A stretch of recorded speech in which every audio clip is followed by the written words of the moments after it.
Yeah, this is what we do for enjoyment. That's right. And we hope real sick people. and we hope you enjoy what you're about to experience today. And yeah, this is so. We generally start our show because we are not actually a pinball podcast first and foremost. No. We are a podcast where we do weekly case studies in the pop culture of a dying empire. And there's no empire more dying than that of, what's on our T-shirts. That's right. Deep Root Pinball, the greatest empire, the rise and fall, the ancient Rome of the modern day. That's right. And imagine if Rome started with just Caligula. And so we here as the Empire Destroyers have put together a nice little show for you. Yeah. And also, in about a half hour, we're going to be bringing a very special guest who's got a lot of cool new information to share about Deep Root Pinball. So, Yeah. Are you all ready? All right. I can't hear you. I said, are you all ready? That's right, you are. Let's get into it. So, we're going to get started today. Introduce yourself. Oh yeah, we should intro ourselves. Yeah. Obviously. Welcome to the worst of all possible worlds, the first and only podcast. No, it's the first one. It's the first and only No one's ever done this. That's right. And no one ever will, because they're going to see what this is like and opt out. We're doing great so far. I'm the worst of all possible Joshes. And I am the worst of all possible Brians. And what I'd like to start off with today is recapping a little bit about this company, Deep Root Pinball. You hear about these guys? I never have, no. You hear about this guy?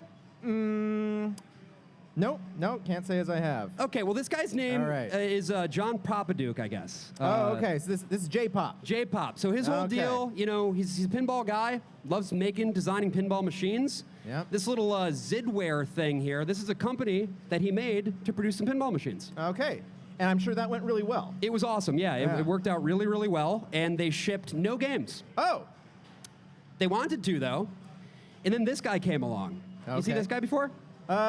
he looks like he manages 5 or 6 Dave and Buster's in the Midwest. Yes, this man is Robert Mueller. Oh, that's the guy. That's the guy who wrote that report. He's known for his report. Yeah, he took down the president of the United States. That's exactly right. Yeah. And he took down a number of other things, too. Oh, okay. Turns out. Wow. And so basically what happened is, this guy, John Papaduke, he had some great ideas for some games, tried to get them built, had some trouble getting them built. And then this other guy, Robert, comes into the picture, right? And he's got some great ideas for how to get these things built. Okay. So you got the ideas man, and you got the guy who can get it done. That's exactly right. So it's me and you. It's a match made in heaven. Yeah.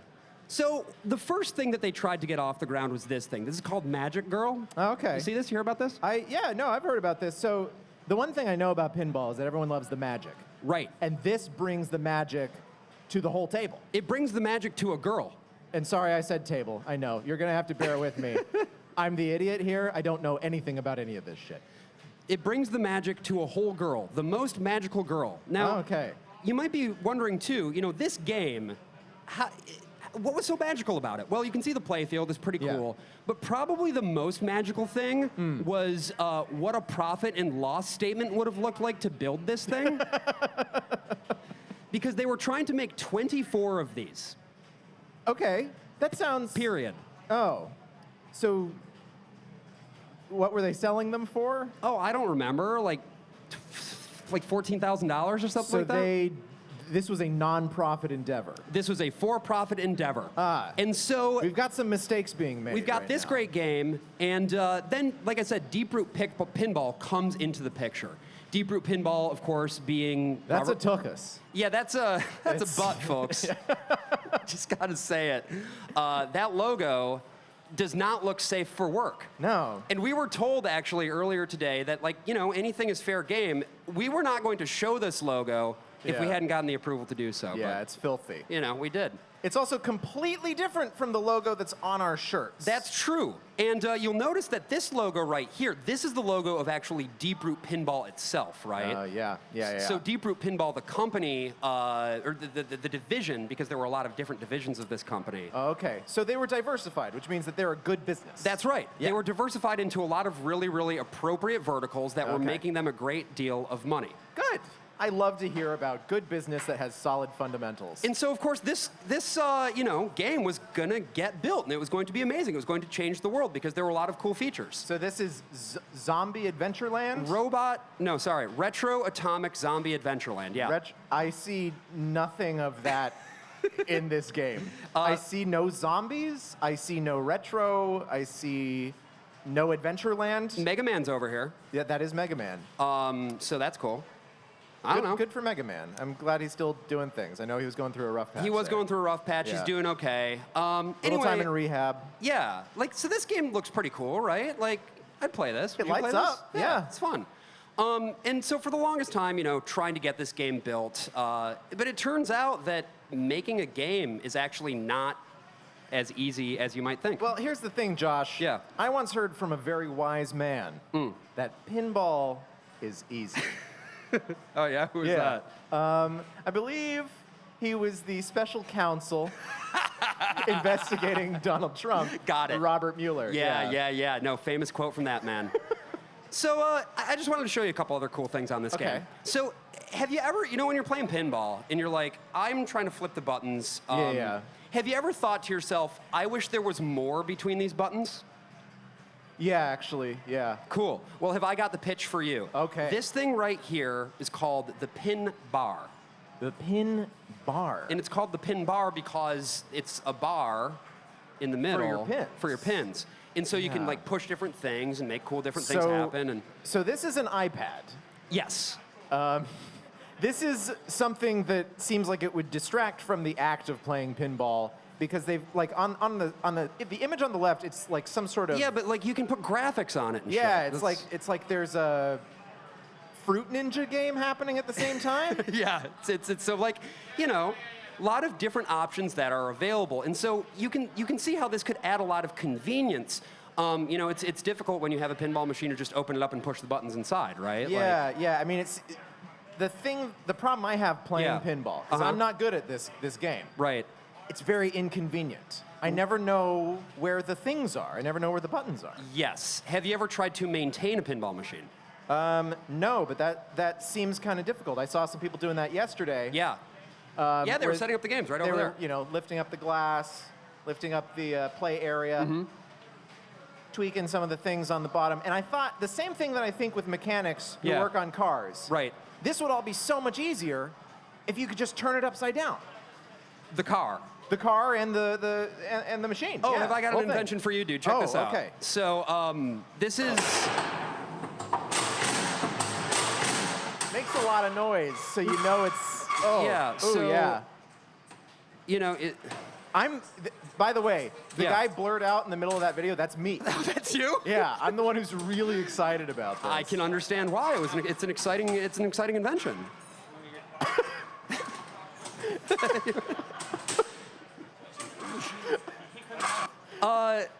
Yeah. It's like he's trying to convert it into a skee ball table. Okay, so I got one more question for you, right? Okay. If that hasn't sold you yet, Yeah. what if I could tell you that you see those boxes over there? I do see those boxes. Are there any issues with those boxes? Yeah. What are they? First thing off the top of my head. Yes. Can't reuse them. No one's ever reused a cardboard box in their life. That's a problem. Right. Right? You want to reuse your boxes. Right. 2, pretty boring. Yes. Looks single use, right? A box like that, you look at it and you say, what's inside that? Pinball machine. Yes. You look inside that, the pin pod, and what's inside that is possibility. That's right. Yeah. And you had the possibility to add one of these pin pods onto your very own Deep Root pinball machine. And do you know, just looking at this crate, and it's a well-built piece of machinery. Okay, so we're talking pre-pandemic lumber costs because it's gotten a little out of control. You got some brackets, you got some boards. Yeah, I mean, obviously it's been treated, but it's not stained, it's not pretty. Yeah. So I would say probably $400, right? Yeah, so 950 United States dollars. No, yeah, that's almost $1,000. So these were the kinds of innovations that Deep Root was bringing to the fore. Wow. Great ideas, great pricing, lots of great things. So, after this went on for a while, on the Pinside forums, which I'm sure everybody who's like watching on stream right now has probably posted on Pinside at some point. I have gone to the website once, personally. So. Probably my favorite post in the history of maybe anywhere, certainly on Pinside, but also maybe anywhere.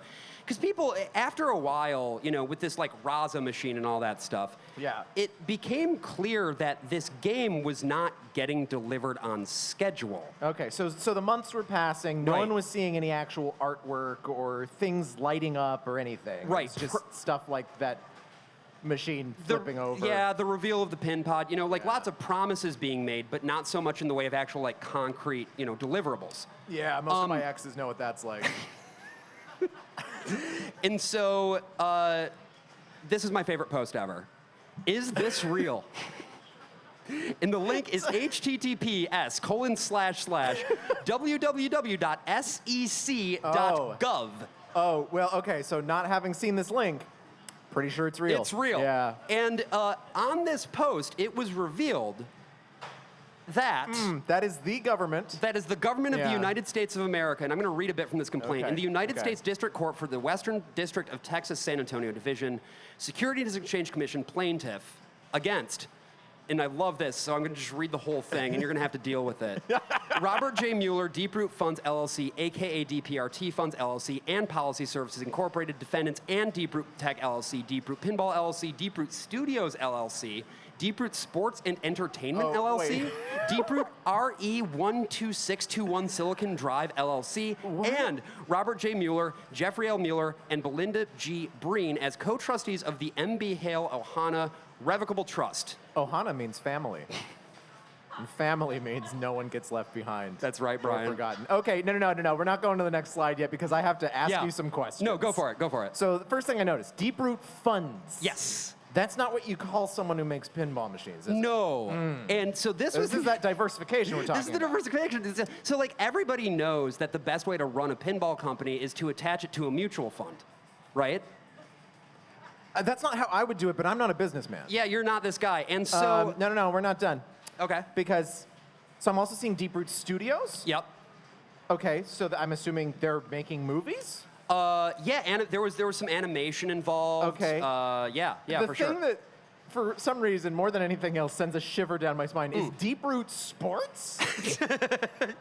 Yeah, I honestly can't really speak to that. But yeah, Okay. Deep Root Sports and Entertainment. I think they wanted to like start up a pro sports team or something like that too. Well, like, if there's one thing I know about all of these ventures, they're all very modest. They have good, simple return on investment, but they're solid business, right? Like you're pretty much guaranteed if you know what you're doing to make a little bit of money as long as you're not overpromising, right? Yeah, broadly speaking, it's like the famous saying, anybody can start an animation studio. All you need is a twinkle and a dream.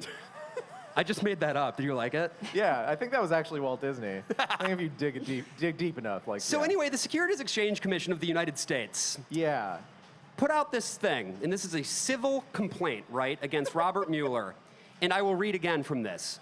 From at least September 2015 to at least February 2021, so again, this is 6-ish years, 5.5 years, Robert J. Mueller and Deep Root, both investment advisors, defrauded 2 investment funds they advise and nearly 300 people who invested roughly $58 million in the funds. Oh, God. Yeah, so for me, this is where the story becomes a lot less funny, to be honest. Yeah, so that number, if we average it out, that's about a little less than $200,000 per person. Right. Being named here. And so these aren't necessarily millionaires who are being defrauded. No, and then when you look at where the money was actually coming from, you know, in the next part of the complaint, Mueller and Deep Root persuaded investors, many of whom were retarees, so already living on a fixed income, to cash out annuities and individual retirement accounts they held with other investment companies and invest in the funds. What a dick. Yeah, not good, not good. And finally, this is actually kind of funny again. They called it the 575 Fund. Okay, like the 999 plan. Yeah, that was what's his name? Herman Cain. Herman May he Cain. rest Thank in you. peace. Yeah, rest in peace. They basically made a promise that you could receive either simple annual interest of 7% per year, okay, paid out in a lump sum at the end of the 5-year term, yeah, or 5% simple annual interest paid out in monthly installments for each of 5 years. Thus, the 575 in the fund's name. Okay. So they promised that. Yeah, you know how like when you open up an investment prospectus, the very first sentence is always, this is not a guarantee. Like, nothing is promised here. You know, past performance is not a guarantee of future results. Yeah. Yeah, they didn't do that. And the market's okay right now, I guess. Who knows what the market's like these days. It's weird. But at the beginning of 2020, I'm assuming that's when we're starting to run into trouble with Deep Root specifically. Yeah, well, I mean, it turns out that, toward the beginning of the year of our Lord, 2020, there was I think Lord did put out an album that year. Yes, and the Lord put out a great new virus. The first of 10 plagues. That's right. Still waiting for the second. So, I mean, this is really the gist of it, right? And this is the gist of the civil complaint. Yeah. And this is kind of the story up until about March-ish. The other big thing that I just wanted to point up, though, is that in order, because this is a civil case, right? And in a civil case, the big thing is you just are trying to get as much money back as possible to pay off creditors and stuff like that. They have not filed anything in the way of criminal charges yet. That could be forthcoming, but it hasn't happened yet. But I kind of wanted to, I thought about this for a little while. Yeah. And I was like, what could we maybe do that would make this a little bit fun and interactive? Sort of like bring the world of the bankruptcy auction to the great people here at the New York City Pinball Conference. Give all of us your money right now. So I would like to take it, and I promise you'll get it back later. Yeah, well, we'll get back to you. Yeah? I just wanted to show off. Here's a couple cool pictures, by the way, of like the office. You know. Okay, well, now I'm seeing one of the biggest problems they had here. Yeah. No employees. That's right, Brian. And so all of this stuff had to go onto auction, right? Hold on. To the studs. What is that picture? That's a crematorium. Yeah, that's They're really diversified. They were getting into the funerary industry. They were, yeah. You could throw an entire corpse in there and just There's incinerate nothing it. else in that room. That's what all the tubing is for up there, is to get the ashes out. Yeah. So basically, wanted to bring the excitement of this bankruptcy auction to our attendees here, and so I'm going to go ahead and say it. Or actually, why don't you go ahead and say it? All right. Come on down. Folks, it's The Price is Right, hosted by Drew Carey. Hey, everybody. Who has called in sick earlier today. It's Josh. It's Josh. I'm Josh. I'm filling in for Drew Carey today. And for everybody who's still over at the tournament games, this is your opportunity to win some extremely real Deep Root merchandise. Yes. This is not a joke. They have all been put through the wash because I sorted all of them a couple weeks back, and they felt kind of oily. Yeah. And rough. But thankfully, my building has a really nice community washing machine. It's the whole song. So here's how this is going to work. We're going to pull up an item. Yeah. We're going to go over it, and we're going to say, hey, how much do you think that this went for at auction? And this is Price is Right rules, right? So I want you to guess the price without going over. Yep. And I want to get, I don't know, who wants to come up? Who wants to come up and win a shirt? Yeah, come on, let's go. All right, so let's go ahead and have our first item. Are you ready? Yeah, let's put you, stand over there. Yeah, face the rest of the crowd. And here we go. Everybody give it up for Jonathan. Jonathan's here. All right. Spend the rest of your summer in style with 79 Deep Root Pinball t-shirts. Pinball is easy, almost as easy as slipping on one of these fashionable 100% cotton Gildan t-shirts. You'll be the envy of all of New York when you roll up to the club bearing the logo of San Antonio's premier pinball manufacturer on your chest and the slogan, "Pinball for the masses," across your back. With an array of sizes, you'll be sure to find one to fit your build, especially if that build is medium. Seriously, 45 of these are medium size. So, what do you think? And you can't look at the screen. I gotta hide that. Yep. But 79 shirts. What do you think shirts. it went for at auction? What do you think Josh specifically paid for How much do you that? think I paid for these shirts before shipping? 79 t-shirts. I hear $8,500. $10. $10. $4,100? Yeah, I'll go with that. For 79 t-shirts, $4,100? I'm gonna need you to go a lot lower because I really want you to win this shirt. Okay, $250. $250. You are very, very over, but I don't care. I'm giving it to you anyway. Yes. The actual auction price is 80 United States dollars for 79 t-shirts. All right. What size are you? I'm large. Large. All right. Let me find a large. There's not so many of them because there's so many mediums. There's so many mediums. Give it up for Jonathan, everybody. And I'm actually going to go ahead, too, and I think there's probably people watching on Twitch, so I'm going to try to pull up the stream here real quick as well. Doop-a-doop-a-doo.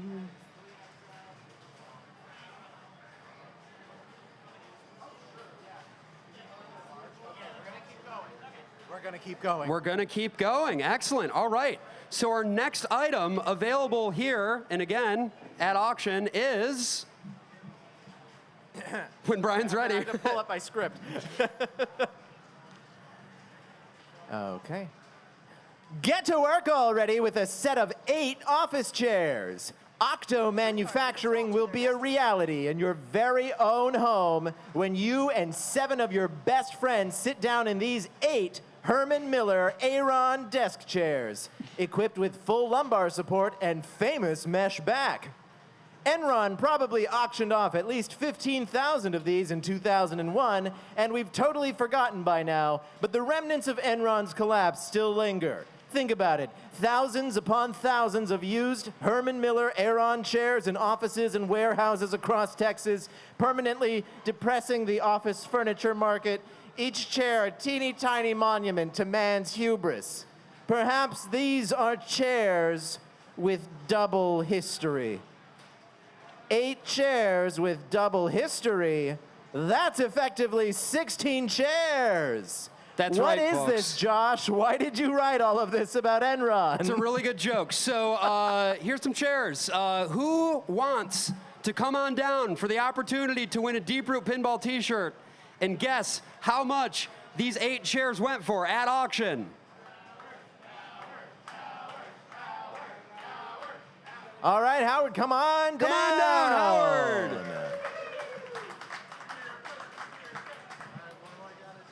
Howard. So you are guessing these 8 chairs right here at the Deep Root liquidity auction. How much do you think these chairs went for in total, all 8 of them? I'm gonna throw out there $110.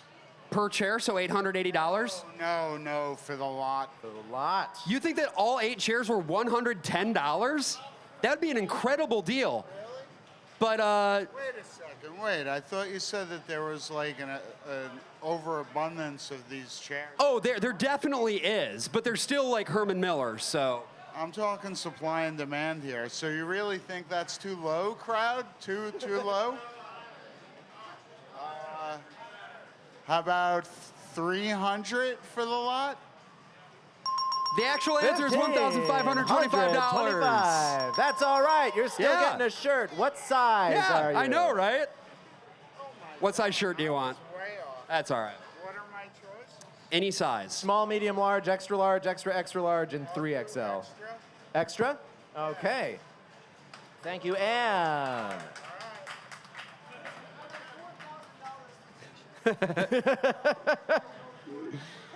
All right.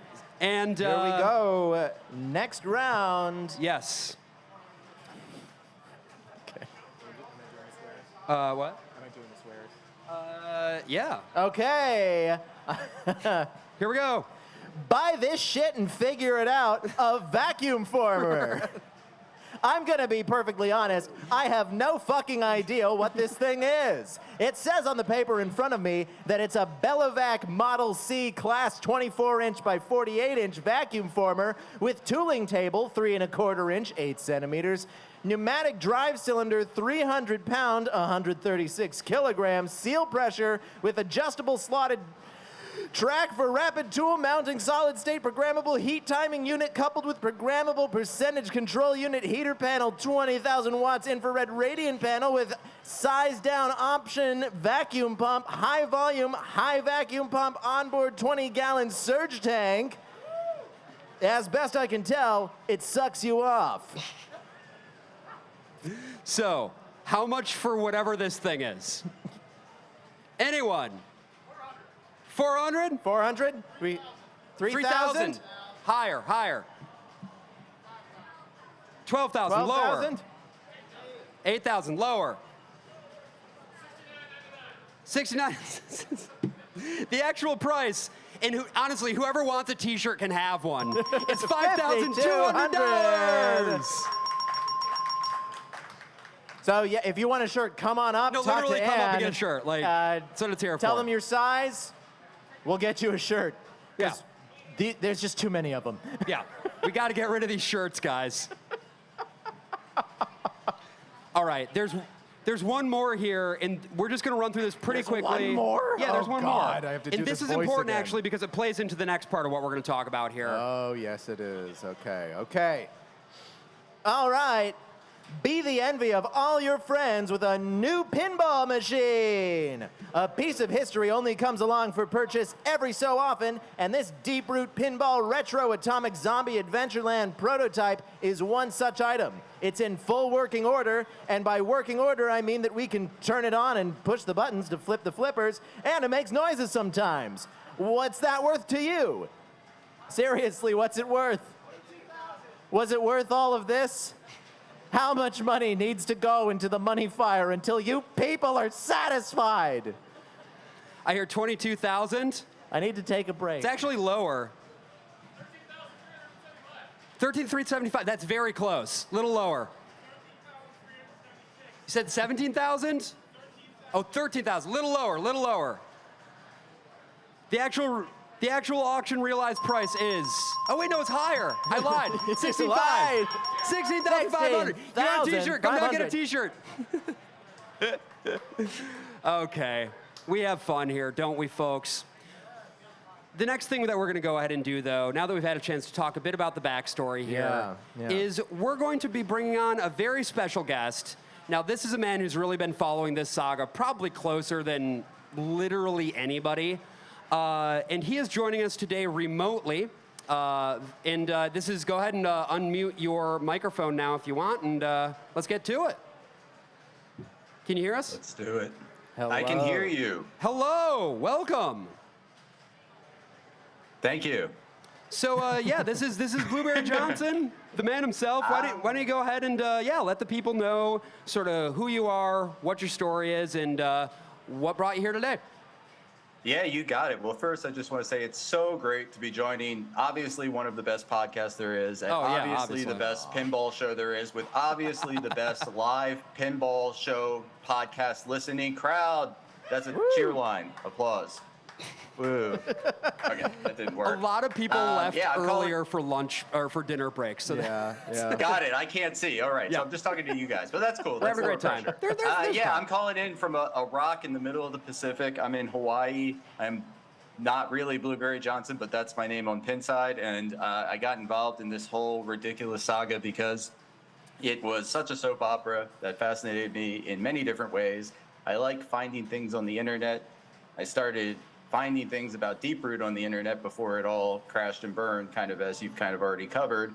And then in posting those, people who worked at Deep Root back when they were afraid to speak publicly about it started filling some of the gaps, contacting me, sending me the video that you showed there with the Robert using that exciting new invention. the internal Slack messages about him explaining why people weren't getting paid, all sorts of internal documents, employee manuals, basically the inside scoop on what was going on behind the scenes. And as publicly a shit show as it was, it didn't cover but a tenth of the real kind of nightmare that was going on inside. So somehow, without intending to, I got roped into, I guess, being amateur investigative journalist on this topic. Yeah, I mean, and it's definitely the sort of thing, too, where, you know, we did our first show about Deeproot, like, almost exactly a year ago. We had Levy on, who sort of told us the story up to a certain point, and now we've really brought you on to fill in some of the gaps that, you know, exist between what happened then and, you know, where we stand right now. So I think the best place for us to start with this is just to specifically talk a bit more about Robert himself. Because, you know, in order to really get into this, we need to understand how he got away with fooling so many people for so long. Because again, we can laugh at the innovations and stuff like that all day, but ultimately this was something that cost a lot of people potentially their entire retirement savings. There's a lot of people who bought pinball machines that were never delivered. And, you know, a lot of people who ended up working for this company with very, very little to show for it, honestly. And it's extremely unfortunate. So I guess the first thing that I'm wondering is if you could tell us a little bit about, like, why was it that people were so willing to buy into what he was selling and how that changed over time? Yeah, sure. So I think there's probably some major components to that. Number one would be throwing around a lot of money at the beginning. Yeah. So Robert wanted to go big or go home, and he had a bunch of money to invest in ways that we've never seen people starting up a pinball company, hiring basically every available famous designer of yesteryear, you know, plus J-pop, and paying large salaries, bringing in a huge team, buying a preposterous headquarters or renting a preposterous headquarters in San Antonio that wasn't actually set up for manufacturing. It was also kind of like building goodwill with the pinball community. If Levy had played his cards right, or Never Beef had played their cards right, and Deeproot were still around, I bet they would give $50,000 to sponsor this event, because they were the platinum sponsor of Papa, of Pinburg, of all these things. And so when you have a guy that's coming out and legit has money, because you can't kind of fake actually giving all this money away, hiring all these people to good salaries, people who either used to be in the business or want to get into it, and he says, hey, come and we'll pay you a whole bunch. You can do your dream of working in pinball. Why wouldn't you want to do it? And so that's initially how it got going, with having so many employees, having so much coverage. Sure. Why, in terms of pulling the wool over the eyes or fooling people? Well, I think behind the scenes, pretty quickly for some folks and longer for other folks, they started to understand this wasn't working out. But Robert was a lawyer, and he was very aggressively litigious, threatening people with lawsuits. He had everybody sign NDAs, which I haven't actually seen what they are, but enough that like nobody was willing to speak out publicly about what was going behind the scenes, and we would hear whispers for years. And by the way, this went on, I don't remember when they started, but like 5 years. We're not just talking a bit of time. This was a lot of coverage about a lot of nothing, but we know Robert would excitedly talk about his burn rate, meaning how much they're spending per month, being up to $750K, which doesn't make a lot of sense if you're trying to make a business. So no one doubted that there was money behind the thing. And so why would you think, oh, maybe it was being misappropriated by this investment fund until the SEC came out? Right. Well, and once people, I feel like a big part of it too is probably that, like, up until a certain point, they were still showing something resembling a concrete deliverable, right? It was really only more toward like when the pandemic hit that all of a sudden they just went like radio silent, right? Well, I mean, I think it's interesting because if you go back through the interviews, and there's probably 100 of them written and podcast, this dude came out making huge, ridiculous promises. They're going to make more games and ship more games than any company in history. Right. Octo manufacturing, all that, yeah. Octo manufacturing, all the fun buzzwords and such. And then he wouldn't show so much as talk and do presentations at Pinball Expo. Sometimes they would like reveal, here's what this game is going to look like. And from time to time, you would even get to see a prototype. But it kept being failures. They had at least 3 or 4 failed launches. They were going to have 5 days of Deeproot. We didn't know what that meant. Yeah, we talked about that with Levy a bit, yeah. Time after time, these things got canceled. And we still know, okay, this is going on for years and years, but we're going to make Raza. That's going to be the first game. Oh, it didn't work out because XYZ or the pandemic. And so but people started to catch on publicly too. There's a thread with 35,000, who knows how many posts, lampooning the nonsense going back years. And that was actually the second thread, because there was on Pinside, that one with J-Pop. So it's not like no one was skeptical at the beginning. Right. But the thing always was, keeping people from talking out to share what's going on and throwing lots of money around. So it's reasonable that people got good paychecks for a while. For a couple of years, it was roses, even though they weren't producing anything. Eventually, when the paychecks stopped, that's when more people kind of like started fleeing the ship. Yeah. So I guess we might as well then go from sort of, again, what has happened that led into all of this, litigation, and sort of start to get into the meat of it here with, like, we know the government's going to try to get as much of the money back as possible, right? Like, that's kind of what the government does. And so let's track a little bit of what that has looked like so far, starting in March of 2022, this past March. So I'm just wondering, like, if there's anything specifically with, like, the filings, the creditor meetings, or anything like that you want to talk a little bit about that you've been able to discover as a part of your research. Yeah, well, it's interesting because you mentioned before, and this was dating back, you said you talked about it a year ago, the SEC charges coming out. Almost immediately, there were mention of pending criminal charges, or technically that a criminal case had been opened. But people who kind of know this stuff are like, where's the criminal charges? This has been a long time to do it. So right now, as you mentioned, it's a civil case on the SEC side. And for a while, that was hot and heavy. It led to the bankruptcies. The bankruptcies weren't a part of the initial thing. That was, okay, the SEC is bringing down the hammer, time to file bankruptcy for our 11 LLCs. By the way, not all of the LLCs. There are even other ones that aren't included, and I don't understand why. What are your favorites? But it's still a bunch of LLCs. That's the crematorium. Wizard Mode Media LLC, Wizard Farewell Mode? Dinosaur Entertainment, What? Robot Dreams LLC. Yeah, there's more. There's a bunch. And the Sports and Entertainment, that's a great one. Yeah, for a while. I mean, I can tell you a bit about a lot of stuff happened pre-pinball, because the investment stuff existed before that. The sports and entertainment happened before that and kind of like died on the vine, even though I guess it's technically still existing. Yeah, Robert wanted to bring like a semi-pro team, soccer team to MLS. San Antonio. And he would sponsor it. They were sponsoring the Deep Root Cup was a thing. You can go on eBay. Somebody bought a jersey that's a soccer jersey because he wanted to be. Look, I'll tell you a few things about Robert. Is that he wanted to be a big shot. Sure. And he wasn't initially. And when he came into money, at some point, it was like, all right, this is how it's supposed to be. I'm going to show everybody how big a deal I am. I'm going to be a mogul in all these different ways. You mentioned Deep Root Studios. That was the wannabe Pixar outfit that he created in Utah, where literally, I've been told, he decided how many employees to have there by asking, what is the Utah animation studio with the most number of employees? How many is that? And we'll have one more. So then I can say we're the biggest one. And that one was eventually shut down, but not before they were fined by the Department of Labor of Utah over $1 million for like workplace like payment problems. But that one's gone. Yeah, we haven't seen any of the auctioning for that stuff, by the way. Right. Well, so that's that. There's still more question marks there. Yeah, all that has gone to the Church of Jesus Christ of Latter-day Saints. I guess the question then as well is, with this litigation, one of the big pieces that people keep coming back to over and over again, because, like, again, there were all of these assets that could be easily liquidated, but one of the biggest pieces that is still sort of a question mark is these insurance policies. Can you talk a little bit more about like what these insurance policies is, what the deal is with them, why they were taken out, and like what the hell is going on? Yeah, I can cover some of that. And some of this will be breaking news, never yet before revealed. That's right, folks in the tournament area, breaking news.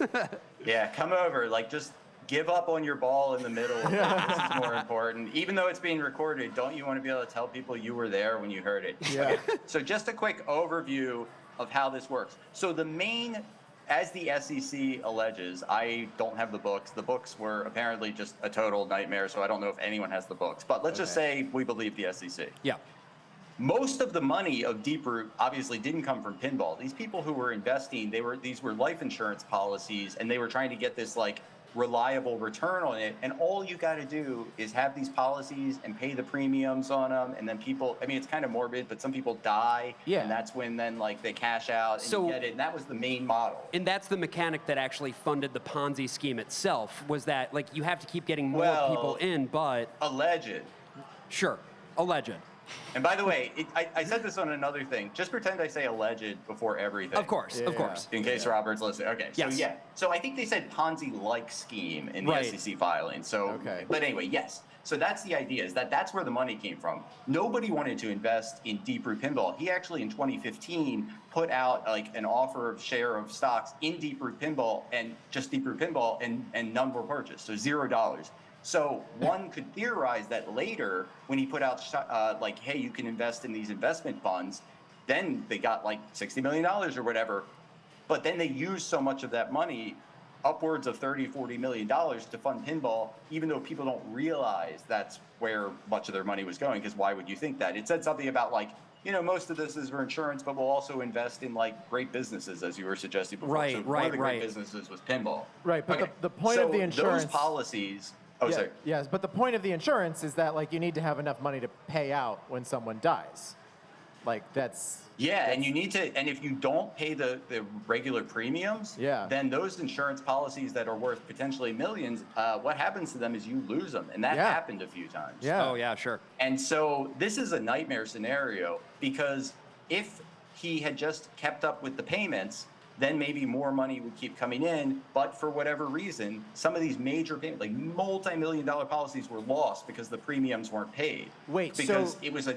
I'm just now starting to understand what you're saying here. I thought you were saying that he had a life insurance company that other people were buying into. You're saying he's taking out life insurance policies on other people, or? It's complex, and we can get... No, what you were saying was correct, but basically the company was acquiring these assets, getting people to like sell their life insurance policies to be like, we'll give you some money now if you turn it over. Then you could buy shares. Oh, These you're 300 selling the investors debt. could be Okay. like- Yeah, Yeah, you sell the death. But anyway, but if you don't pay those premiums, then those policies lapse, and then when the person dies, that's sad enough, but also no millions of dollars. Yeah. And that happened a few times. So he was behind on these payments. I don't even remember where the hell we were talking about before. Well, But so I guess, this is where it's a, the question is, you know, so that's the situation. Excuse me. That's the situation with these insurance payments. They're in this weird state where like that was supposed to be the engine that would drive the fund. It didn't work out because, you know, eventually you run out of money when you're always, you know, borrowing from Peter to pay Paul or whatever.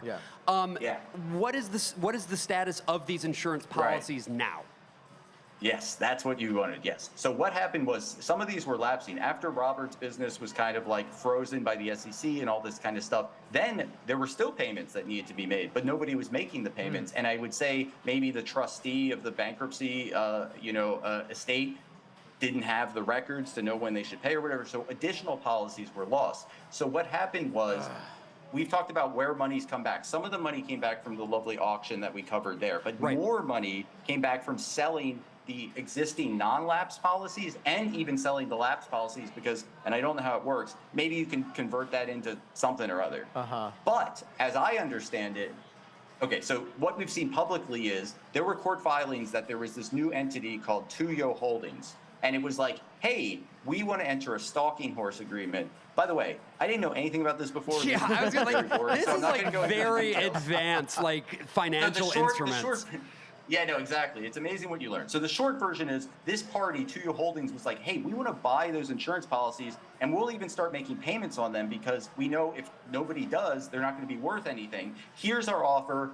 Court, do you approve this? 30 days, somebody else could apply to outbid us or whatever. There was a court holding, even, this is also behind the scenes info, the attorney for creditors that were trying to like say, hey, this is moving too fast, like got in touch with me and asked for some of my research to include in her court filings. Oh, wow. So Pinside is entered as an exhibit into the court documents. Oh, that's what's up. Exhibit 15 of their filings. It's beautiful. It has shit posts. It has memes. It has avatars.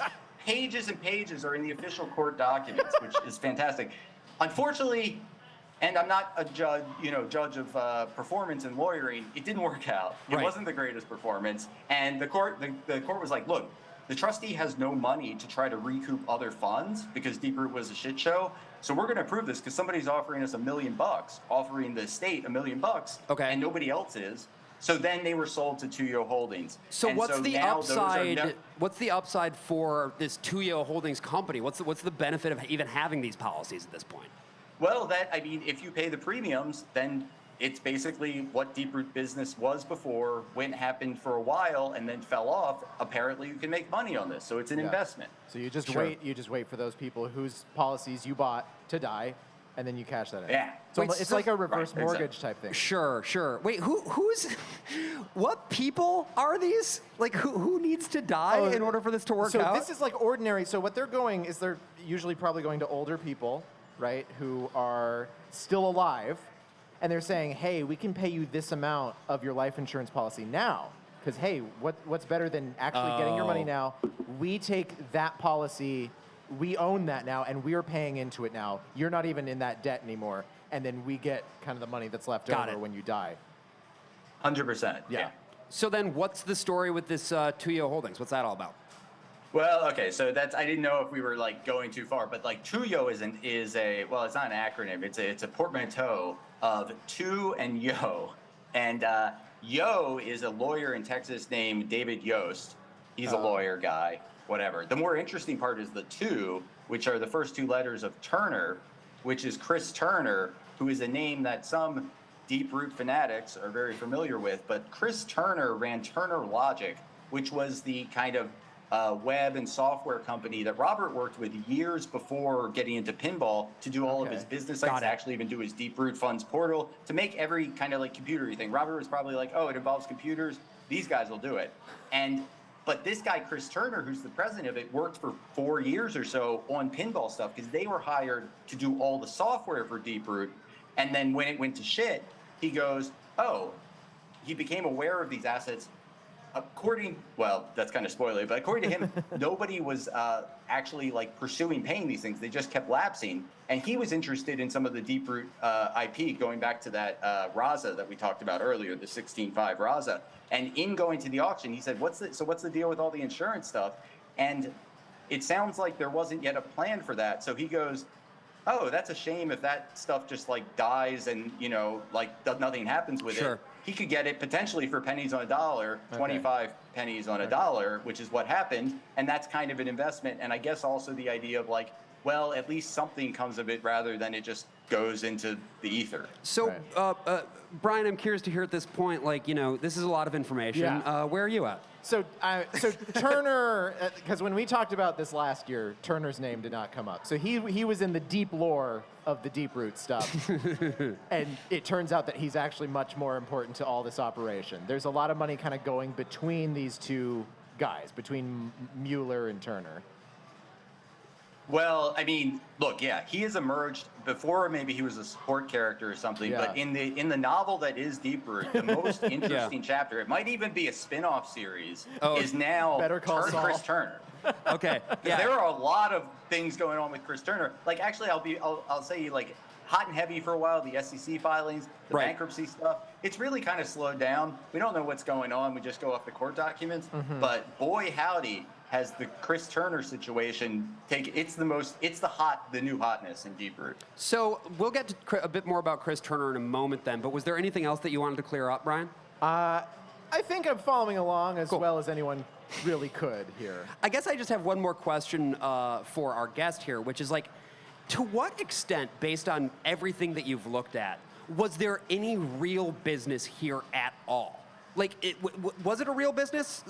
Like, people were getting paid and people were making stuff, but to what extent was it a real business versus like a customer acquisition play for this like Ponzi scheme with these insurance policies? Weirdly, the soccer team, that was the real business. And they rolled them all out in pin pods. This is my opinion, and people may differ. It was 100% a real business, but like terrible. Sure. Because the Ponzi scheme customer acquisition, none of this benefited the insurance policy thing. It was just the Deep Root Pinball, the Deep Root Studios was just using up most of that money. Yeah. And, we've seen the auction. We've seen lots of stuff I've shared that people leaked to me of the insides of stuff. They were buying all sorts of like expensive machinery. It was the wrong machinery. Right. Because the guys deciding it wasn't getting the right stuff. They were developing dozens of different games at once. They never finished any one, but they were doing it. I don't understand when people say like, oh, it was a scam, like it was a front. I don't know. I think fronts are the opposite. Yeah. Where you pretend you're a laundromat, but this would be the equivalent of like you're buying the 100 laundry machines or something, but then like you like don't know how to turn them on. Yeah. Right. There's no reason you would invest like this and pay these salaries to like trick people. Yeah, or like you're just incompetent. You're like trying to open up a dry cleaner establishment, but you only buy washing machines, right? Yeah. It's like that kind of thing. Right. There is no dry cleaning. It's all like actual wet laundry. Right. I mean, what it sounds like But is you're like trying. Yeah. You want to dry clean. Yeah. What it sounds like to me is like the real Ponzi case with Ponzi himself or with Bernie Madoff. They were just taking that money. Right. They were just taking it. And here you have essentially the plot of Uncut Gems going on. Yeah. Where this guy's like, well, okay, but if you get me just like 20 more bucks, I'm gonna put it into this team, and then I'm gonna get 100 more bucks, and then we're gonna crawl back. We're gonna claw all this back. And maybe if he had been able to drag it out for 5 or 6 more years, it could have improved, or it could have gotten much, much worse. If only he'd had the gem. Yes. But here we go. And Yeah, no, I think that's exactly it. I think it'd be hard to get into his mind, but he kept making horrible decisions to probably try to dig himself out of a hole. And his number one problem was that he thought he knew how to use a shovel and everyone else was an idiot. Yeah. Right. Literally, one of these conclusions is, if any of us, and I don't think any of us have worked at pinball companies, maybe we're not even entrepreneurs, almost any other human with this amount of money, now let's not worry about that it was illegitimate, with these resources, with all this, we would have made pinball machines. Yeah. But it was this guy who Right. this uniquely screwed everything up. Yeah, well, because it also bears repeating that like there was a lot of really, and we talked about this like, when we were preparing for this. There was a lot of really good talent that was working for this company, like really, really talented people. So I do have a question about one piece of terminology that we covered. Octo manufacturing. What was that all about? Yeah. Is that just sort of a What that's did a that? question, What was just that? What yeah, is what it? was- manufacturing Do you know question what mark? that is? I don't know what that is. Do you know what where that did is? that come from? Oh, well, yeah, no, I know I can tell you a bit of the lore. I do like the Okay. idea of deep root lore. So Octo was like generation 2 because Okay. the first was quad manufacturing. and this Oh, was wow. Robert Wow. was very fond, and some people think it was J-pop influence. If you look at like J-pop with like his like exciting magical turns too, like Yeah. all these other companies, Stern, they're stupid. Jersey Jack, they don't know what they're doing. Right. Yeah. I'm a genius, and we're gonna like more manufacturing faster and cheaper than all these other companies that have manufactured things because we have these trade secrets. They were so into trade secrets. Right, Can't tell you right. what it is, but it's called quad manufacturing. And it's like, it's agile and it's lean and it's like dynamic shifting. I love whatever the things hell that it are is. agile and lean and paradigm shifting. That is good to me. So he just took the word manufacturing and added numbers to it and was like, see, there's 8 times as much. Well, initially 4, but then later in interviews, because he did this, he would do a lot of This Week in Pinball interviews. Right. You can go through, in the Pinside thread, I documented like 60 bits of coverage from that. I don't know, maybe not 60, but it was a lot. But it was like, he had to always outdo himself, probably because like stuff wasn't happening. So like, Yes. here's the way I update you all. I say even more exciting stuff. So he said, forget quad manufacturing. Right. We still don't know what it was. That shit is dead. We're Yeah. doing Octo. It was like the onion thing from like 12 years ago, which was Oh, like yeah. when the Mach 3 came out, and it's like, fuck it, we're doing 5 blades. But that actually came true. And then they But did do Octo 5 blades. manufacturing hasn't. Okay, yeah, you know what I'm talking It's about. also like in Top Gun Maverick, where Tom Cruise has to make the number get 1 bigger when he's flying in that like really, really fast plane. As we said in an earlier episode of this podcast, anytime Josh mentions Top Gun Maverick, Take a go ahead shot. and take a drink. Yeah. Well, I was gonna say I only know references that are 15 years old, so I haven't seen that. But I can but reference to answer the your original question, Top Gun as well if you'd prefer. This is the I first never actually movie saw Josh it, has but now seen it's too much about me. in 2 years. Shut the fuck and so up. it's the only thing he could talk about. And like, yes, Josh, I've also seen things happen on a big screen in front of me in the dark. I hear it's very macho. So Yeah. maybe I should check it out. yeah, like us, yeah, for So sure. Octo was 2 times better, But we still didn't know what it was. But it was the whole idea is that we can like we could be like just have anyway. The answer we found out from behind the scenes things, and then actually in person at the auction was this was just having kind of like a table with some like hammers and like screws and whatever. You know, I'm not a manufacturer guy. Where you have like 4 or 8 guys stand around and put together a pinball machine. It's literally together. 8 guys. Wait, I love that. So it's he thought, oh yeah, we took the assembly line, which revolutionized manufacturing for the last 150 years, and we're going to take it away now. We're going to have just a team of craftsmen work on one single thing, doing multiple jobs on it. That's so good. I love that. It's the opposite of what I was thinking. It allows you to throttle in other verbs. Yeah. Yes, for sure. Well, I feel like this is as good of a time as any to sort of like...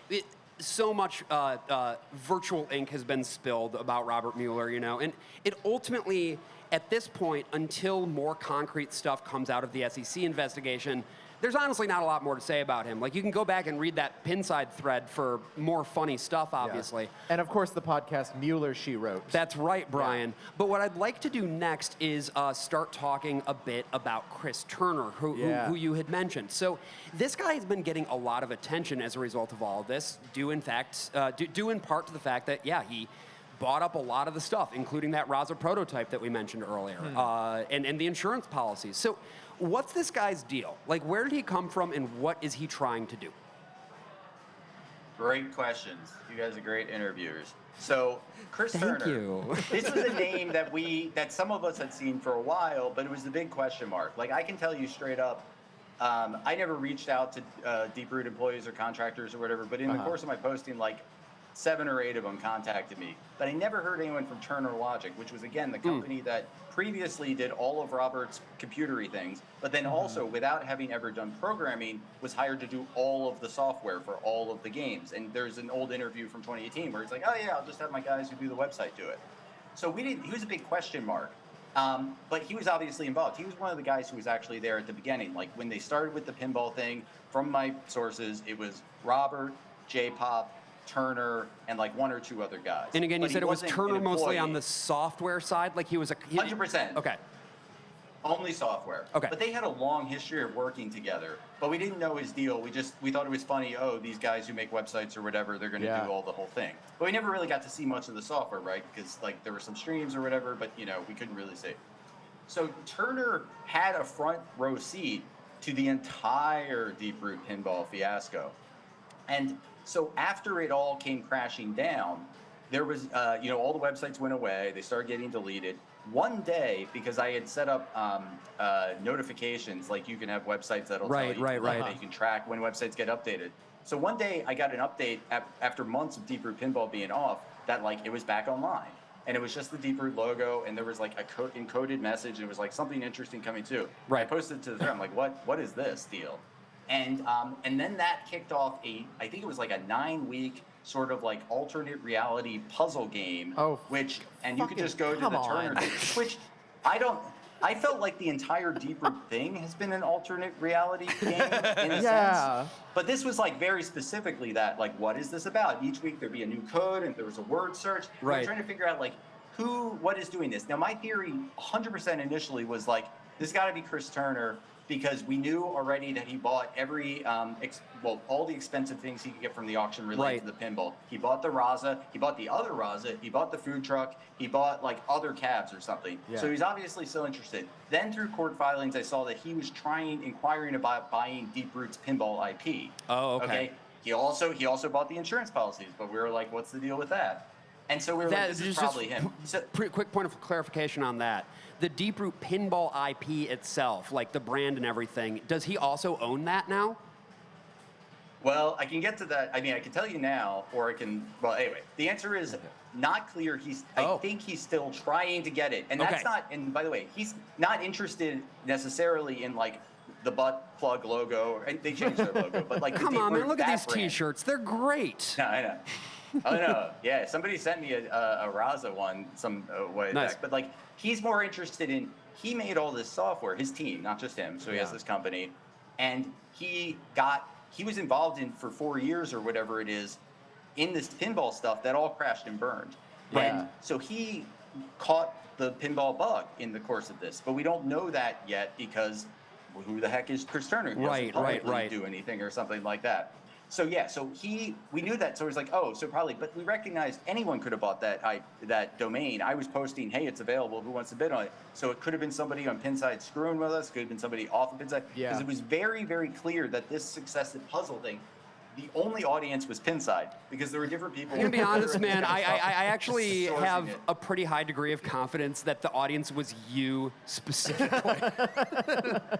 Oh no, I was. Well, I can tell you why it wasn't, because I Okay. didn't solve it, and I was also like, shit, I don't know what this is. Oh, okay. There were some other people in the thread who did, and the reason we know that is because after it was solved, there were like multi-stages. Then it was a new countdown. It was like 10 days Right. until we reveal the prize, what that person won, and what the whole deal was. And when that happened, it redirected to Turner Pinball, Got it. which is a new entity. And it was a video of Oh, Chris Turner fuck yeah. interviewing Oh, the yes. puzzle solver. What's that? I'm just saying, yes, this is awesome. Wait, so So hold we on. have yeah, a no, new no. pinball It's company. New guy coming confirmed. up from the ashes. That's right. Oh yes. Wait, so hold on. The video was him. Was Chris Turner interviewing this other guy, being like, "Congratulations on solving my riddles 3."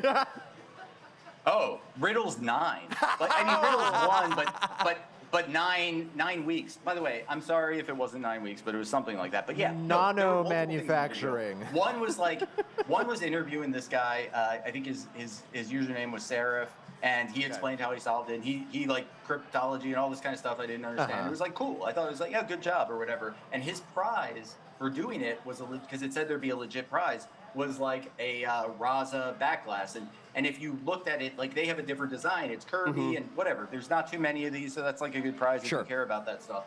So he interviewed to talk about the puzzle, but then Chris Turner also used this video to introduce himself and some of his intentions to the community. Okay. Because he knows, and I bear a lot of responsibility for this, that people are very skeptical of Chris Turner. Well, and the reason I bear yeah, responsibility, I was gonna say it's not it's not unreasonable to have some pretty serious doubts and concerns, given the poor track record of the previous company and the fact that he was in there on the ground floor. Like that is inherently, as the kids say, sus.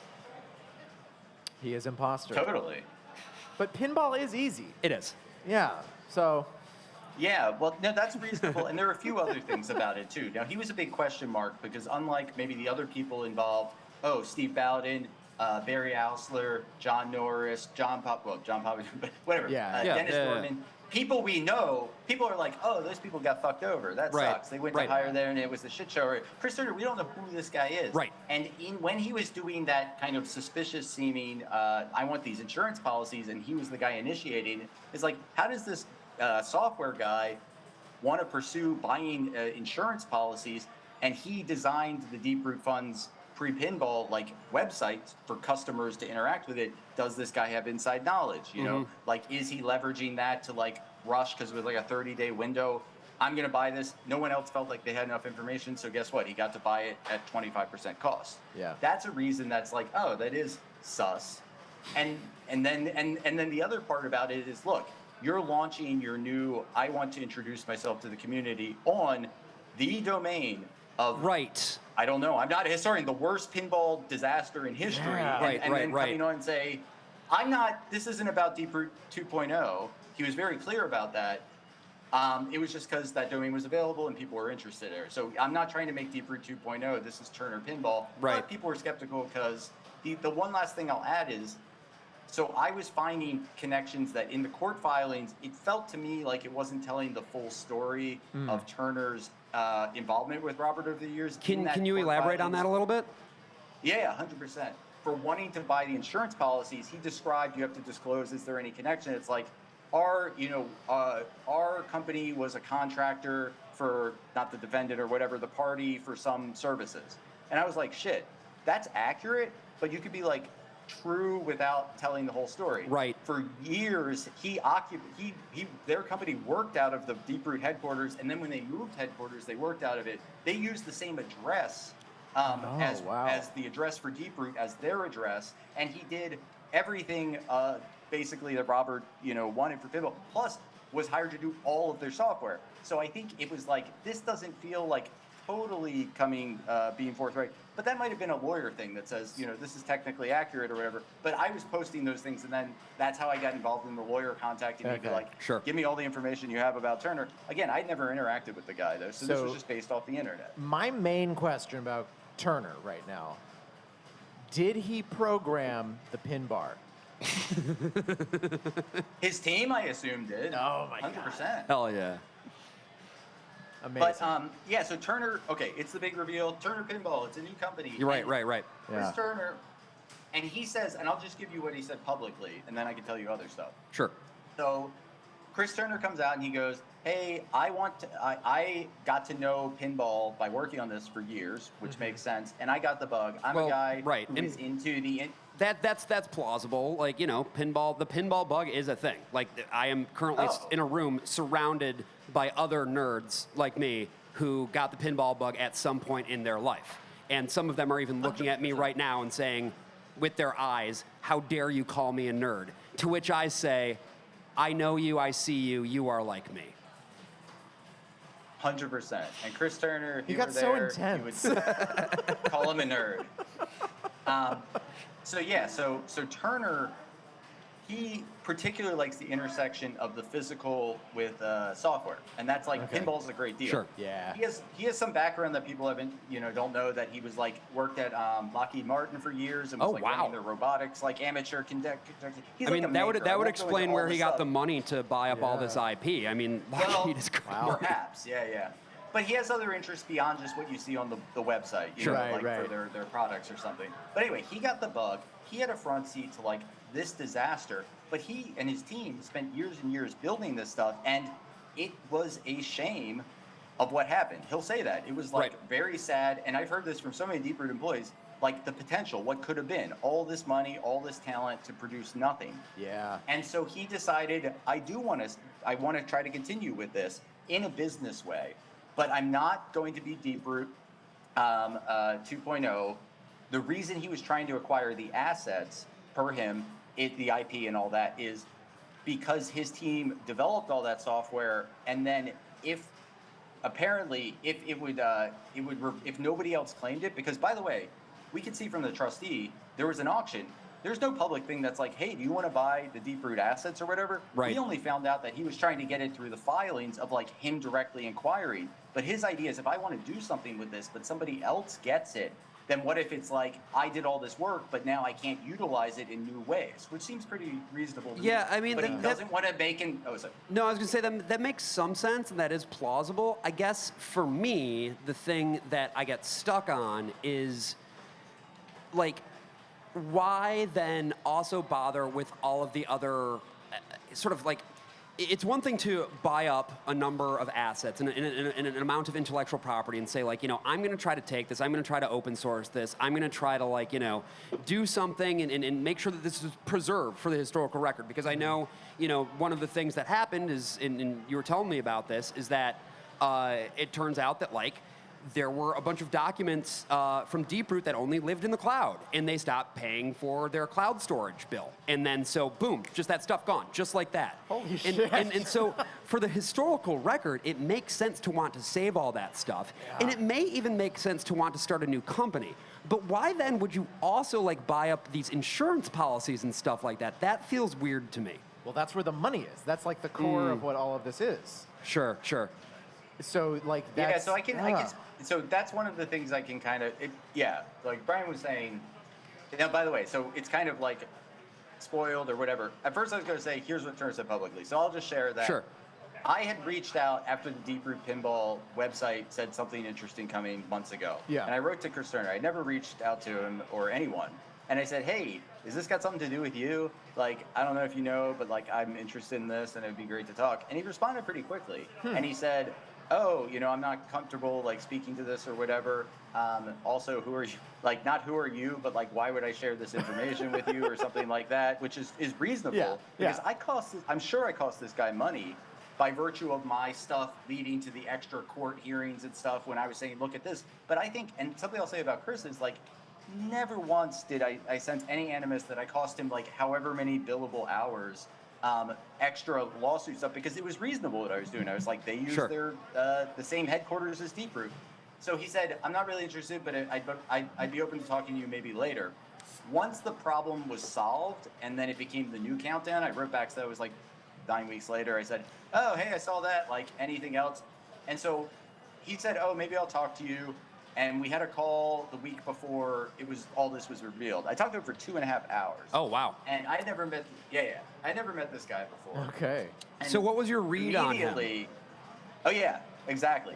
He is the opposite of Robert Bueller, which, regardless of if he can make a successful pinball company, is great to me. Because one of the reasons I got into this is because, you know, Robert's a person, so I don't want to like be too mean or whatever, but like most of things about him are things I don't like in people. Yeah. He was like a braggart. He talks shit about everybody. He like makes promises he can't, keep. He like allegedly defrauded lots of people. Right. Yeah. He wasted all this like opportunity, blah, blah, blah. So Chris Turner, and he's like braggadocious and all this stuff. So Chris Turner is, if he's acting, he's a very good actor, and he's like a sociopath because he is like, somebody described it as like Mr. Rogers' voice in the video, but he's like, he's very calm and seemingly genuine and earnest, and he is not saying the stuff Robert did. He explained to me, he's like, look, I want to like explore this, but if it doesn't make financial sense after exploring it, then I won't do it. You know, like I'm going to make the most pinball machines there have ever been or something. Right. And I worked a long time on this, and it became special to me. And I think it's a tragedy that nothing ever comes of it. And I'm I have different business ventures, and I'm very interested in making things. And I think it would be really neat because I have lots of ideas. I've been working on it for 4 years to try to do it. And without saying it, because that's the thing, he will not talk shit about Robert or anything else. He's the kind of like a contractor, like you're the way you're supposed to be. Obviously, Robert has to be like one of the worst clients there ever is. I mean, Oh, God, he doesn't charge most people. But he won't say, he doesn't want to air out dirty laundry, which I respect. So basically, all these things add up. And then he's talking about, I don't want to make Raza. What I wanted to do is get it and release it under a non-commercial license because I know there are still people interested in homebrewing it, and then they could do that. I want it to be non-commercial so somebody doesn't take all this work and start, scamming or selling people or like that. So all these things added up to me is like, all right, I kind of like this guy. Yeah. And the reason why he's so connected to Deep Root and why, even though I think he wanted to talk to me too, because maybe I could give him some insights on like how the pinball community would receive him.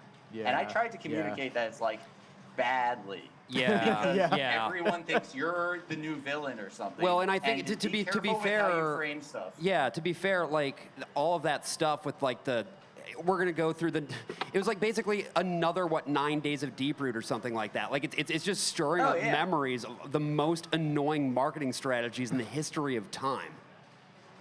Well, that's the thing. Like, some people were into it, but the good news is, like, I don't know that the whole world. I think Pinside Thread paid attention to this, but most people didn't. But I will admit that lots of people were like, "F this guy, go away. We don't want to hear about you. You don't want to bring it," because he actually wants to interact with the public and the community and learn from them and stuff. And I was kind of like, that's cool, but you want to kind of balance like, I want to learn what you all are interested in. Versus, I actually have some concepts myself, and it's not just like, let's crowdsource what I should do with a pinball company, because it'd be like, why are you doing this or whatever. So now, how does the insurance policy fit into that? Oh, well, that's the thing. He hasn't responded to that because he did a follow-up video. Okay. And this was, I mean, maybe he would have done anyway, but I'll just say it was my recommendation that in the thread, there were lots of things where it's like, he's in cahoots with Robert. Right. He's going to get J-Pop involved. He's trying to sell Raza. All this kind of stuff. And I knew from our conversation, at least for him, is not the case. So I was like, it would be good to kind of answer some of the major questions that people are saying. And again, this is just based on, I don't know it. I'm not going to go buy a Turner pinball. I only own one pinball machine ever. Which one? I'm not anti this guy, Godzilla. Hell yeah. Okay. Yeah. And I know some people will be like, oh, pro or whatever, but like, I'm not Robert Bueller, all right? So, anyway, so this guy is like, I want to explore this thing. I have a talented team. We're not going to dedicate our whole lives to this. We're going to get into it. It's not going to be quick. I don't know when I possibly might have a machine. And some people are like, well, just contract it to American. Actually, I suggested that too. I'm like, manufacturing is hard. Why do that? He goes, well, I'm not doing this because I want to just make money, though he does want to treat it as a business. And how can I make money in pinball? It's because he's into the idea of making games. So, Sure. like, yeah, you could just hire other people to do it, but then, like, whatever. Then why do it if what you want to do it because you're into creating Well, with pinball? yeah, I guess that, to be honest, though, on some level, that also scares me a bit because, like, you know, Brian and I come from a theater background, and the sheer Brian can tell you some absolute horror stories about very creative people who weren't able to get the thing made, or to the extent that they were able to get it made, it got up on its feet and it was a shit show, you know? Yeah. So what do you say to sort of that, I guess, criticism or potential line of criticism? Maybe he'll fail. You know, Yeah. like whatever. The thing I'm trying to communicate, at least from my perspective, is it's weird that he's the perceived villain, where every other person other than Robert and J-Pop involved in Deep Root is seen as a victim.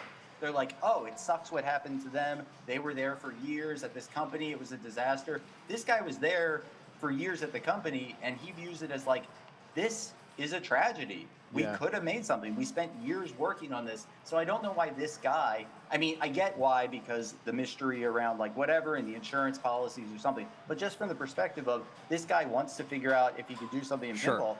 Like he said in the video, if you don't want to hear from me until I have something, don't subscribe to his YouTube channel. It's not like it's got tons of subscribers or whatever. Sure. But like, that's the thing. If you're not interested in participating in a conversation with him, and I was doing finger quotes there, then you don't have to. So like, yeah, maybe he won't succeed, but at least this guy is like, doesn't seem like a shitbag, doesn't talk bad about people who, that's all we do is talk bad about these people. Like, is respectful of realizing that Deep Root was a disaster, but maybe he only knows pinball since Deep Root, right? And so I think that's the problem with some of the, how he would be, he's kind of surprised at how anti the community is. And I'm like, you don't know, go listen to the worst of all possible worlds, Deep Root Volume 1 from Zidware.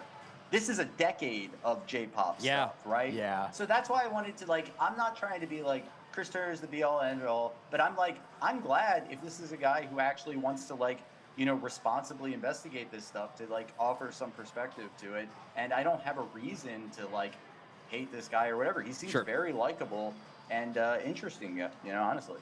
So, Brian, I'm curious to hear, you know, because you come at this from very much the outside perspective. What are your thoughts on all this? I mean, I was just thinking about the Zidware stuff. Yeah. They did eventually ship some. Sure.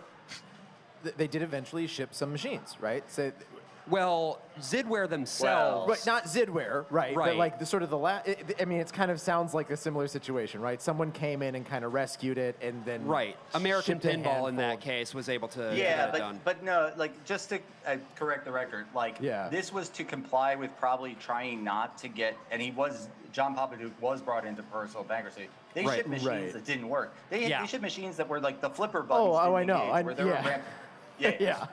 But like that's kind of what this sounds like it's going to be. It's going to be like, well, they're going to ship a couple of things and they're not going to work great and everyone's going to move on, right?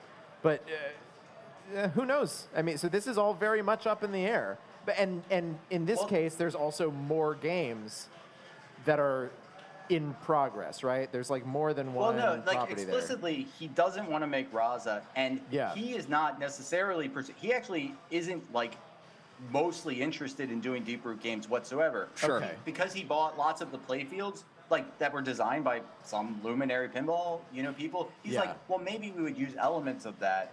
But, like, no, the plan isn't, I'm going to make Deep Root games. Explicitly, that's not the plan. He just didn't say, there's no way that, because maybe you make Food Shark or something, but that's not the objective of doing it. He wants the software and the stuff that he was worked on, but to make Turner pinball games, but I don't know, years from now. Sure. So in terms of Raza then and the status of that game, the idea there, at least according to him, is that he wants to get as much of that IP as possible for the sake of the historical record. He wants to open source the project and then just, like, you know, out of his hands at that point. If somebody wants to go for it, good. That's basically the idea there?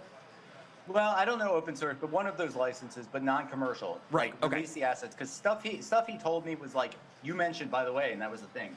The deletion of the actual, like, design files or whatever. This is nuts. Right. They're just gone. Like, almost all, and that's why he bought the physical assets. Because almost all of the actual design stuff is gone. So if anyone, and there are people on the Pinside thread who are buying the schematics and they want to make their own stuff. If you want to have like any chance of doing it, preserve what you can, but that is his objective to release it. He doesn't want to make Raza. Per him, he's never going to make Raza. And he's also like, I guess, investing time and money in it and then going like, oh, and everyone hates me or whatever. But regardless, I told him, do what you want to do because like that's what you want to do, not because of how people react to it. Is there much of a homebrew scene? Oh, what's that, sir? Is there much of a homebrew scene in the pinball pinball world? 100%. Okay.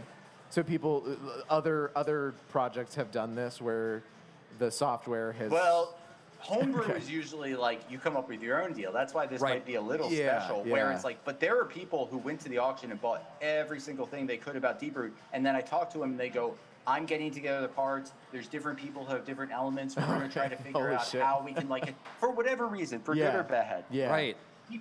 There are people who still want to make this stupid, bad game that's been in development since 2011. But it's our stupid bad game. God damn it! That's right, Brian. No, exactly. They can do what they want, but like for whatever reason, some people don't want to give up the goat. And so to me, it's like if Turner's willing to like give the assets out, then great. I wouldn't spend time on making this. I think the game sucks to begin. I mean, whatever. It's not the worst, but like retro atomic zombie, like why would anyone want that to begin with? Yeah, I mean, the theme alone is just a mess. That's too many things in one theme. You got robots, you got atoms, you got zombies, and you've got adventure. Land. So it's like a theme park. Yeah. And none of that shows up anywhere in any of the pictures of anything I've seen. No. So. Well, that's all, you know, I guess another question that I have based on all this then is, I don't know. Let's say, just for the sake of for the sake of raising. Why is my brain not working right awareness? now? Raising awareness. Playing the counterpoint, right? Devil's advocate. What do you think is like? And this, I'm just going to ask you to speculate, right? If to the extent that you're willing. What do you think is like the best case scenario here, and what do you think is the worst case scenario here? For what? Just for Turner? Just for Turner and like where all of this is now. Like when we look forward to the future of, to the extent that we can get anything out of Deep Root now, right? Because like this has been an ongoing saga, like you said. There have been so many moving pieces, and this all has to land somewhere. What do you think are sort of the boundaries for where it could end up landing, and where ultimately do you think it's going to end up, based on the research that you've done? Oh Lord, I mean, like when you say like the best case word, then I could just have a flippant answer or whatever. You know, shoes that will drop or have to. Is Robert going to end up in jail? I don't know. That might take years. That's an interesting one.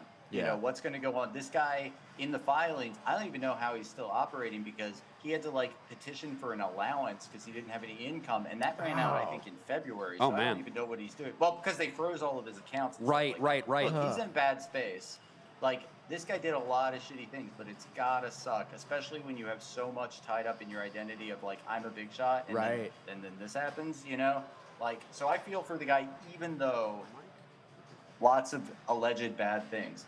Turner, well, whatever. The best case, it becomes the biggest new pinball company ever. What, I don't know. I mean, that's like the worst case is it crashes and burns. But I would be interested in seeing what he does, but I don't think he's anything imminent is coming. And maybe I'll talk to him after this and see like, oh, what do you think that I say about that? Yeah. But I think it would be great if there's a guy who, and I won't go into, you know, like the bona fides or whatever. He hasn't done like pinball manufacture, but he seems like kind of a capable guy. And the thing is, you don't have to be a super genius to like be better than Robert. Now we see lots of other crazy companies that are, you know, terrible, but like, could he make some kind of pinball thing in some years? I think so, but like it's hard, right? We know that, so it'll be interesting to find out. Actually, it's easy. I was told that by a very wise man once.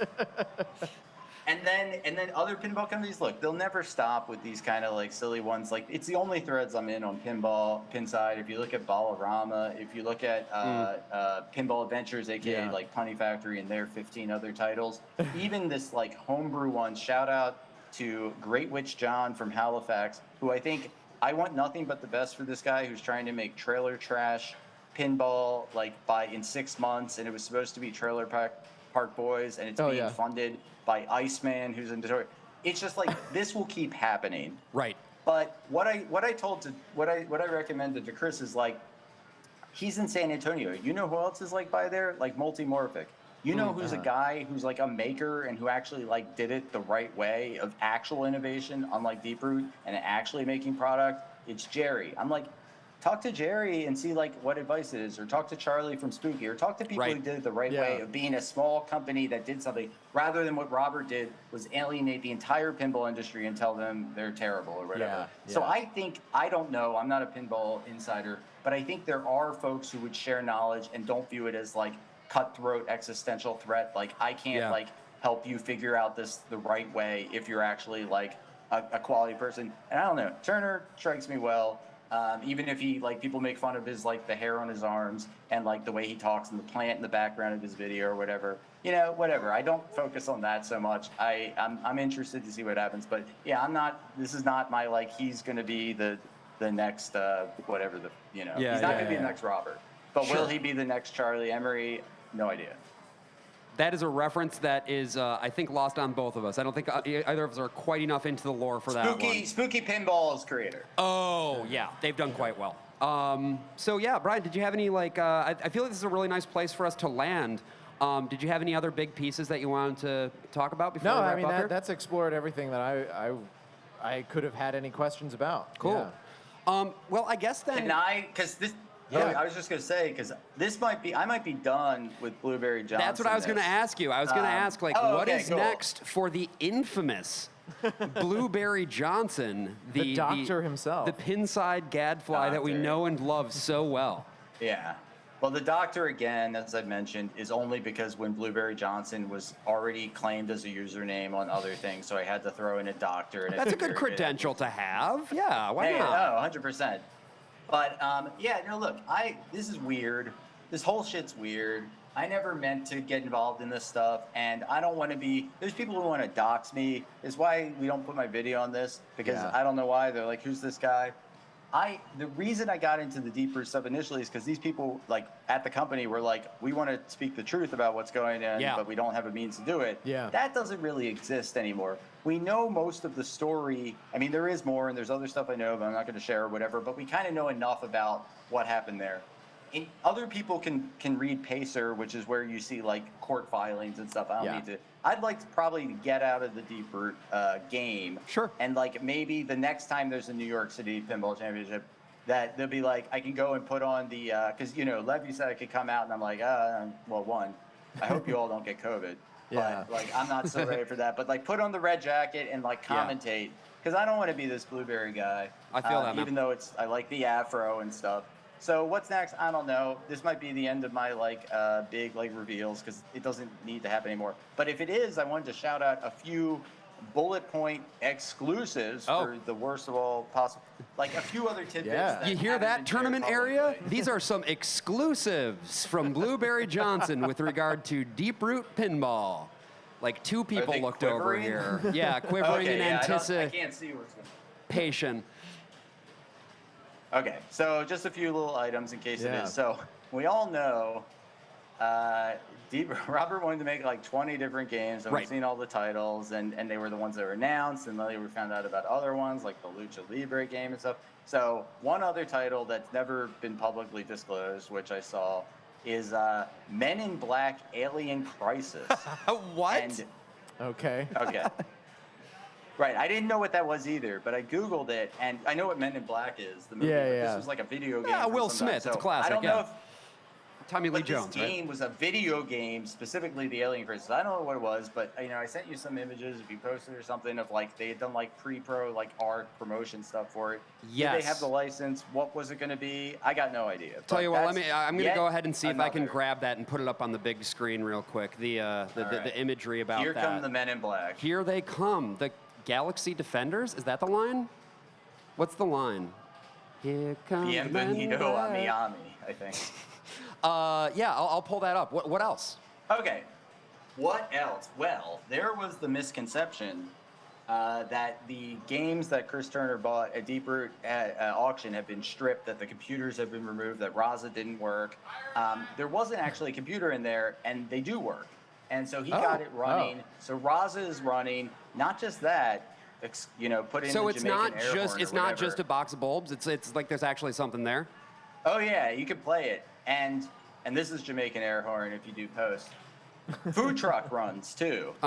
So food truck is the game that was going to come after Raza, and through almost like meme culture thing, where initially it's like food truck, that's like the dumbest theme I've ever heard of, ever lampooned. Eventually, the narrative shifted to be like, wow, I'm really excited about food truck. And it was designed by Barry Ausler, rest in peace, who unfortunately passed.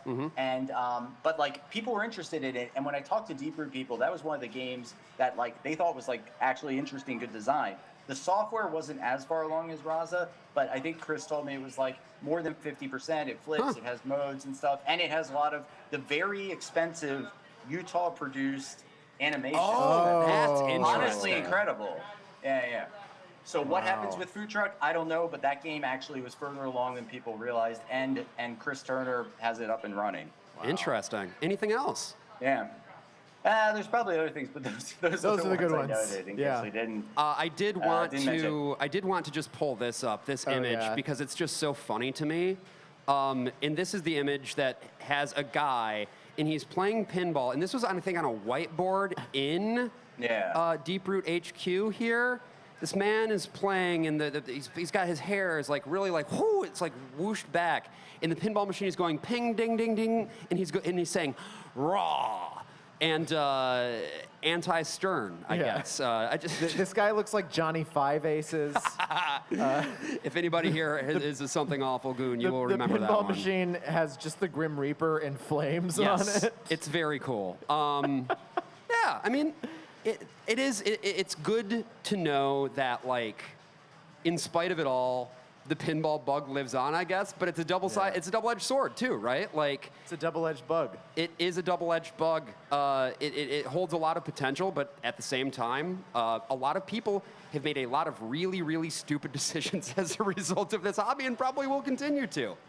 Was there anything else that you wanted to add, to plug, just to say in general before we're done here? Oh, yeah, no, I mean, that's the thing. It's like you can avoid as a customer not getting screwed over by just not sending your money to companies that haven't put out games. Even companies that have, if you don't want to be stressed about that, just please don't. Yes. And then you could just follow along for the adventure. Yeah. And if you're, want to get into the industry, do your due diligence about who's hiring you and such. Not that I'm literally not blaming the folks, because this guy was offering great salaries initially or whatever. But I do talk to some people also that were there from the beginning and then decided to get out because they go, none of this makes sense. Yeah. We're changing everything every day. This isn't working. But, I got lots of love for everybody who was negatively impacted by this whole Deep Root thing. And hopefully, because of podcasts like this, people can learn some lessons, and maybe the next disaster will be less disastrous. That's certainly what we hope for. So don't put your money into speculative pinball investments. Put it into the worst of all possible worlds. That's right. Patreon.com/worst of all. For only $5 a month at patreon.com/worst of all, you too can be one of our patrons. A mere $5 a month gets you access to bonus episodes and all sorts of other cool stuff. And if you sign up and send us proof that you signed up because of this thing or whatever, guess what? We'll send you one of those shirts. Yes. Well, if you can meet up with us. If we have to ship, if we actually have to ship it to you, it's going to be $10. You have to sign up at the $10 tier. But if you're here and you want one of those shirts, or you're around, sign up to Patreon. We'll get you one of those T-shirts. Hand you a shirt, Deep Root Pinball. They're mostly size medium. Well, Blueberry Johnson, thank you so much for coming on the show, gracing us with your presence. This has been a ton of fun, and that's really. Any final closing thoughts, closing words, last wisdoms? No, no, I don't have too many of those, but thanks guys. It was fun. I hope everybody there rocks out. I love watching whatever the acronym is for this show, and I'm serious about that. So I'm gonna go tune in right after this. Nice. Hell yeah, man. See ya. Okay. All right. Well, I have a last statement. Please do. So, the dream of Deep Root Pinball may be dead, but as we know, if you're buying up people's life insurance policies, death can be a boon for your business. And we aren't buying up life insurance policies, but maybe we did get that deep root crematorium in the form of content. And that is truly the greatest prize of all. I'm the worst of all possible Brians. And I'm the worst of all possible Joshes. Have a blessed evening. Bye. Okay, put a stop to that. Thank you.